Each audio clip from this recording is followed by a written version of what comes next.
আজকে তোমাদের সাথে শেয়ার করতে চলে এসেছি খুবই লোভনীয় এবং সুস্বাদু অল্প সময়ে কিভাবে তোমরা পাবদা মাছ পেঁয়াজ দিয়ে ভুনা করতে পারবে। আর এই মাছের রেসিপিটা এতটা সুস্বাদু হবে, যারা নিয়ে খেতে চায় না পেঁয়াজ ভুনা বা পাবদা মাছ, তারা সহ খেতে আগ্রহী হবে।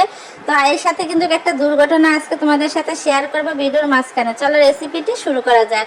তো রান্নার জন্য যে প্যানে আমি মাছটি বেজেছিলাম সেখানে কিন্তু পরিমাণ মতো তেল দিয়ে দিয়েছি, দিয়ে দিলাম গোটা পেঁয়াজগুলো। যতগুলো পেঁয়াজ দিয়ে আমি রেসিপিটা তৈরি করব সবটা পেঁয়াজই কিন্তু দিয়ে দিতে হবে।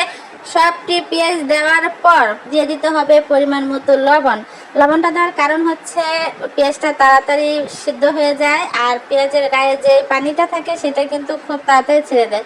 দিয়ে দিলাম কাঁচামরিচ, কারণ আমি তরকারিটা কাঁচামরিচের ঝাল দিয়ে রান্না করব, সেজন্য আগে কাঁচামরিচটা দিয়ে দিলাম। তোমরা যদি শুকনো মরিচের ঝাল খেতে চাও তাহলে লাস্টে কাঁচামরিচটা দিতে পারো। আর কোন সময় দিতে হবে সেটা আমি বলে দিব। তো আমি যেহেতু কাঁচামরিচ দিয়ে রান্না করবো সেজন্য কাঁচামরিচটা আগে দিয়েছি। দিয়ে দিলাম আদা রসুন পেস্ট। অবশ্যই আদা রসুন পেস্টটা এই সময় দিতে হবে। পেঁয়াজের সাথে আদা রসুনটা ভেজে নিলে কিন্তু আদা রসুনের যে গ্রানটা আছে তা কিন্তু দ্বিগুণ হয়ে যায়, আর এটা তোর পেঁয়াজের সাথে একদম মিশে যায়।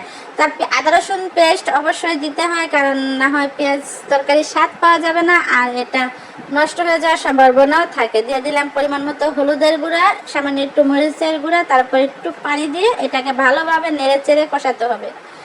মশলা যত ভালো কষানো হবে ততই কিন্তু তরকারিতে স্বাদ বেড়ে যাবে। তো দেখতে পাচ্ছ মশলা কিন্তু কষানো হয়ে গেছে, আর তেলটা উপরে বেশি উঠেছে। পানিটা একদম শুকিয়ে যাওয়ার পর পরিমাণ মতো আবার পানি দিয়ে দিচ্ছি। যতটুকু তরকারিতে আমি ঝোল রাখবো সে অনুযায়ী মাছ সিদ্ধ হওয়ার জন্য শুকানো এবং ঝোল রাখা যতটুকু পানির প্রয়োজন পুরো সম্পূর্ণ পানিটাই আমি দিয়ে ঢাকনা দিয়ে ডেকে দিয়েছি।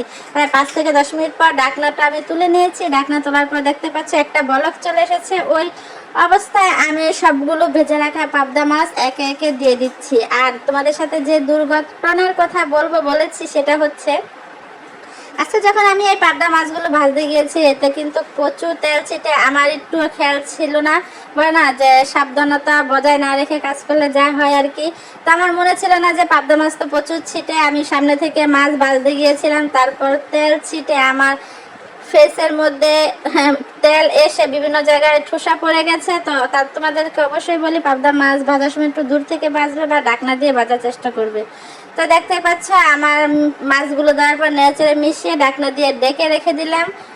ঢাকনা দিয়ে ডাকার পর 5 থেকে 10 মিনিট পর আমি কিন্তু ঢাকনাটা খুলে নিয়েছি। আর এর মাঝখান দিয়ে একবার অবশ্যই ঢাকনা দিয়ে কিন্তু ঢাকনাটা খুলে কিন্তু আমি এটাকে নেড়ে চেড়ে নিয়েছিলাম। তো আমার পরিমাণ মতো তরকারিতে পানিটা শুকিয়ে গেছে। এখন দিয়ে দিচ্ছি জিরা আর ধনিয়ার একটা গুঁড়ো। আমি জিরা আর ধনিয়া একসাথে পেস্ট ভেজে শুকনো একটা মশলা ফাঁকি করে রাখি, ওইটাই কিন্তু গুনার মধ্যে ব্যবহার করি। তোমরা চাইলে এই অবস্থায় টমেটো, ধনিয়া কুচি কিংবা কাঁচামরিচগুলো দিতে পারো। যদি তোমরা কাঁচামরিচের শুধু গান চাও তো এই অবস্থায় কাঁচামরিচ দিতে পারো। আমার রান্নাটা কমপ্লিট হয়ে গেছে, দেখে এখন রেখে দিব। আর লাস্টে তোমাদেরকে তরকারির লুকটা অবশ্যই দেখাবো। তো ঢাকনাটা খুলে তোমাদেরকে দেখাচ্ছি। দেখো আমার রান্নাটা কতটা লোভনীয় হয়েছে। তো এরকম সুস্বাদু রেসিপি পেতে অবশ্যই চ্যানেলটা সাবস্ক্রাইব করে পাশে থাকা বেল আইকনটি ক্লিক করে দিবে, কারণ যাতে নতুন ভিডিও দেওয়ার সাথে সাথে চলে যায় তোমাদের কাছে। আর দেখো আমার একটা মাছও কিন্তু ভেঙে যায়নি, সবগুলো মাছ আস্তে আছে। তো এইভাবে অবশ্যই রান্না করে ফ্যামিলির সামনে দিতে পারো, তারা কিন্তু তোমার রান্নার খুবই প্রশংসা করবে। আর ভিডিওটি ভালো লাগলে চ্যানেলটা সাবস্ক্রাইব করে